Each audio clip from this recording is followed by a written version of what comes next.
ॐ ॐ शुनः शिपः हि अहवत् प्रभीतः आदित्यं त्रिषु ध्रुपदेषु बद्धः अव एनं राजा वरुणः ससृज्यात् विद्वान् अदब्ध पाषाण वि मुमुक्तु।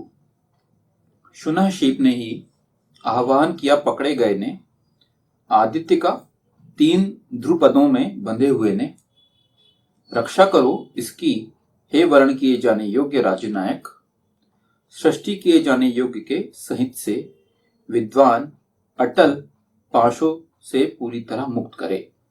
यह ऋग्वेद के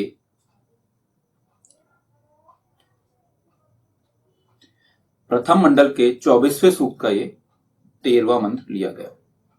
तो होता क्या है, अगर आप यहाँ पे जो बात की गई वो यही बोलता है कि अगर ईशान के द्वारा बनाए हुए नियमों पर या वेद के हिसाब से अगर आप चलेंगे अपने जीवन में, तो आप पाएंगे यहाँ पे कहीं पे भी आपके अंदर रिस्पॉन्सिबिलिटी के साथ साथ होने के बाद भी आप अपने आप को कभी बंधा हुआ जकड़ा हुआ नहीं पाएंगे। ये बात है। और ये जो चीज है, अगर आप उसको कट कर देंगे तो आप पाएंगे कि लोगों के अंदर ये बहुत बड़ी परेशानी की दिक्कत है। होता क्या है, आज की डेट में आप अगर कोई एक जॉब कर रहे हैं तो जॉब अपने आप में ही बहुत बड़ी टेंशन है। आपको हर वक्त लगेगा कि मेरा जो बॉस है या जो मेरी कंपनी है या जो गवर्नमेंट ऑफ इंडिया है, अगर मैं सरकारी नौकरी कर रहा हूँ तो आपको लगेगा यार सरकार, आप हमेशा सरकार को कोसते रहोगे। वो लगे यार आजकल तो पता नहीं नया नया ये चालू कर दिया है जिसके कारण हम और परेशान रहते हैं। मतलब आप हर वक्त अपने आप को पाएंगे कि जो सरकार है, जो आपका एम्प्लॉयर है, वो आपको हमेशा परेशानी दे रहा है। आपको हमेशा दिमाग में आपका जो सबकॉन्शियस माइंड है उसमें आपको हर वक्त यही लगेगा कि मैं कहीं ना कहीं बंधा हुआ हूं। तो ये जो बंधा हुआ होने का जो एहसास है ना, इसी से आजकल लोग क्या है, इसी से निकलने की कोशिश करते हैं। आजकल लोग आप बोलते हैं, आप सुनेंगे लोगों को कि यार मैं बस चाहता हूं कि कैसे भी मेरे को पैसा मिल जाए और मैं सब छोड़ छाड़ दूं। क्यों ये सब आजकल स्टेटमेंट सुनने को मिलते हैं?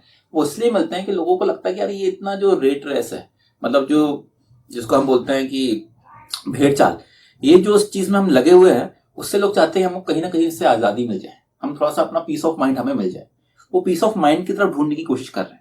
वेद क्या करता है, वेद ये बोलता है कि अगर आप वेद पे आसन करते हुए सब काम कर रहे हैं तो आपको कभी भी ये एहसास नहीं होगा कि आप बंधे हुए हैं।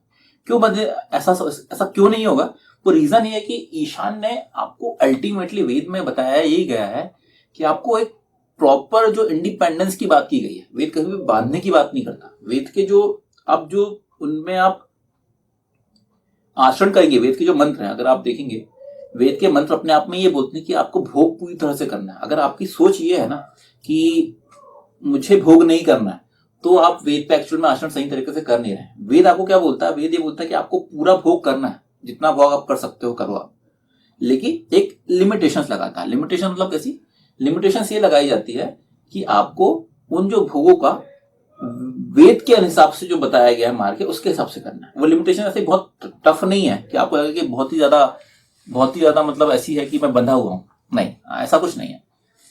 भोग पूरा दिया गया है, लेकिन उसमें कंट्रोल की बात की गई है हमेशा से। अगर आप वेद को पढ़ेंगे तो आपको हमेशा हर जगह इंद्र मिलेगा। इंद्र इंद्र इंद्र हर जगह। क्यों बोला गया?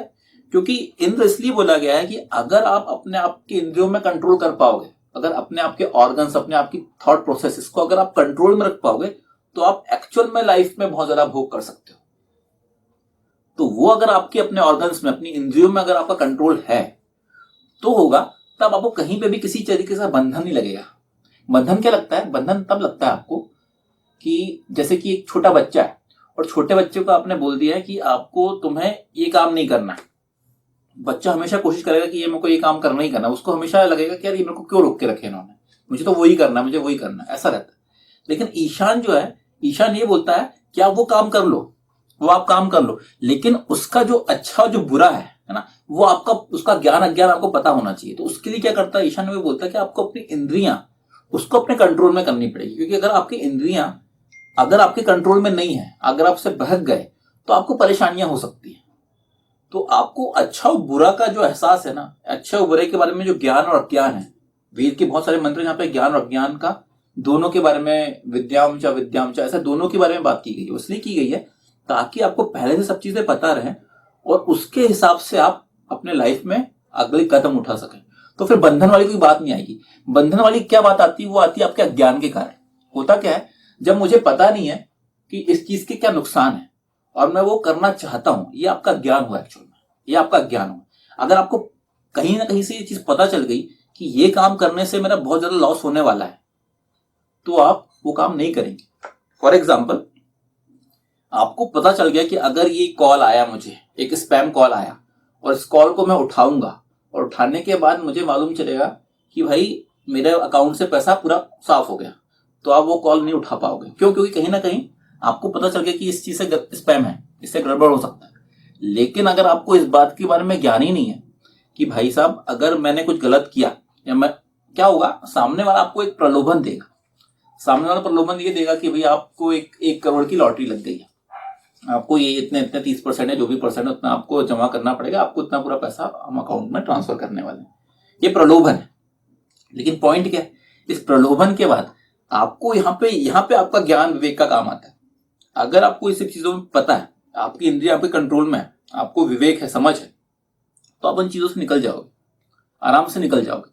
लेकिन पॉइंट क्या होता है, हमें चीजों के बारे में अवेयरनेस नहीं है, हमें अपनी इंद्रियों में कंट्रोल नहीं। इंद्रिया क्या हुई, इसमें इंद्रिया क्या आ गई, इसमें इंद्रिया आ गई प्रलोभन या लोभ, या आप लालच बोल सकते हो, ग्रीड। ग्रीड एक तरीके का आपका वो है जो कि आपके अंदर का एक ये बोल सकते हो कि एक अंदर की आपकी अर्ज है, अर्ज बोल सकते हो। मतलब ये आपको कोशिश आपके अंदर का ये रहेगा कि भैया मेरे को कहीं ना कहीं से पैसे का फायदा मिल जाए, तो ये आपके अंदर का एक प्रवृत्ति बोल सकते हो आप इसे। अर्ज, मैं अर्ज इसलिए इंग्लिश वर्ड यूज कर रहा हूं क्योंकि ये आपके अंदर ऑटोमेटिकली निकल के आता है। तो ये जब सब चीजें कंट्रोल में अगर आप कर सकते हो तो आप लाइफ में एक अच्छा जीवन जी सकते हो। पॉइंट यही है कि हमें कहीं पे भी अपने आप को बंधा अगर आप पा रहे हैं तो आपको यहाँ पे समझने की आवश्यकता है कि मैं उसमें बंधा क्यों हूं, क्यों एक्चुअल में क्या क्या रीजन है कि मैं अपने आप को बंधा हुआ पा रहा हूं। तो इसके लिए आपको एक ऐसा लाइफस्टाइल जीने की आवश्यकता है जो कि वेद बताता है। वेद में कहीं पे भी ये बात नहीं की गई है कि आपको बंधा हुआ रहना पड़े। तो अब यहाँ पे अगली रिस्पॉन्सिबिलिटी किसकी आती है, एक तो खुद की भी होती है, और ये ऑब्वियसली जो हम वेद का जो इसका देवता है वो यहाँ पे राजनायक की बात कर रहे हैं। राजनायक मतलब क्या आ गया, तो यहाँ पे रिस्पॉन्सिबिलिटी राजनायक की क्या आ गई, वो ऐसा एनवायरमेंट पैदा करना जिसमें आप अपने आप को जकड़ा हुआ बंधा हुआ ना पाओ। तो यही है इस मंत्र में जो मेन इसका जो पॉइंट है, वो मंत्र का पॉइंट यही है जिसे हमें समझने की आवश्यकता है। अगला फुटनोट जो है वो, अगला फुटनोट है, रक्षा करो इसकी हे वर्ण किए जाने योग्य राजनायक। जो हम बात कर रहे थे वो यही आ गया है। तो एनम राजा वरुण, वर्ण किए जाने योग्य राजनायक का यह कर्तव्य है कि वह ऐसे व्यक्तियों की रक्षा करे, उन्हें समस्त बंधनों से मुक्त करे। अपने उत्थान के लिए व्यक्ति को एक स्वच्छंद वातावरण प्रदान किया जाना राजनायक का कार्य है। परिस्थितियों से जकड़ा हुआ व्यक्ति सामान्य अनुभव नहीं कर सकता। देखिए ये पॉइंट है, यही पॉइंट है जिसकी हम बात कर रहे थे। अगर एक इंसान को आप पूरी तरह से मेंटल पीस दे दें, उसको आजादी दे दें उसके काम करने की, उसको कहीं भी जकड़ा हुआ महसूस ना करने दें आप, तो आप उसका सही यूटिलाइजेशन कर सकते हैं। होता क्या है, आप देखेंगे बहुत सारे एग्जाम्पल लेंगे। अगर हम एग्जाम्पल लेंगे कि आप देखेंगे कि कोई एक बंदा जो बहुत अच्छा उसने स्टार्टअप सेट करा, किसी भी एक एग्जाम्पल, किसी का भी एग्जाम्पल ले सकते हैं आप, आपकी आधे 90% सबके एग्जाम्पल एक जैसे रहेंगे। उनमें क्या होगा, उनकी स्टोरी यही रहेगी कि पहले मैं एक कॉर्पोरेट में काम करता था, मैं जॉब करता था, अपना 9 to 6 वाला जॉब करता था, वहां अपना काम करता था। काम करने के बाद मुझे रियलाइज हुआ कि यार ये काम कर, मैं क्या काम कर रहा हूँ, रात दिन बस मुझे कहीं पे भी मेंटली वो जो सुकून था, वो पीस था, वो नहीं था मुझे। मैं जो करना चाहता मैं वो कर नहीं पाता था। तो फाइनली मैंने जॉब को छोड़ा। जॉब को छोड़ने के बाद मैंने अपना जो भी मैं चाहता था वो करना, वो मैंने स्टार्ट किया और उसमें आज वो टॉप पे पहुंची। ये हर किसी की एक कहानी है। आप देखेंगे यूट्यूब पकड़ेंगे, या कोई पढ़ने वाला है, या कोई आप बोलोगे बहुत अच्छा जिसने स्टार्टअप सेटअप किया है, कोई अच्छा खेलने वाला है, अच्छा प्लेयर बना जो स्पोर्ट्स में गया, सबकी एक ही कहानी है। सचिन तेंदुलकर की अगर आप पढ़ेंगे तो उसका किसी का भी पढ़ाई में कोई मन नहीं लगता था, उन्हें लगता था पढ़ाई बहुत बड़ा जकड़ है, बंधन है।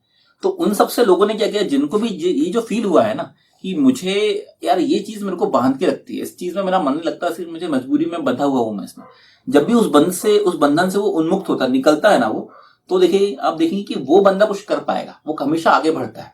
वो रीजन यही है क्योंकि अगर आपके माइंड में एक बार आपने ये आपको फील हो गया कि यार मैं इस टेंशन से तो अब मुक्त हो गया, निकल गया, तो अब बंदा क्या होता है, टेंशन फ्री होकर अपने उस काम में जो भी वो करना चाहता है उसमें पूरा फोकस कर पाता है। पॉइंट यही है कि अगर हम एज अ राजनायक या एज अ आप लीडर बोल दो, आज की डेट में, अगर वो ऐसा इन्वायरमेंट पैदा करें तो आप पाएंगे कि बहुत ज्यादा लोग आगे बढ़ पाएंगे। अगर आप इसी चीज को मैं रिलेट करता हूँ, आज की डेट में एक गवर्नमेंट की एक स्कीम चलती है, वो है स्टार्टअप इंडिया।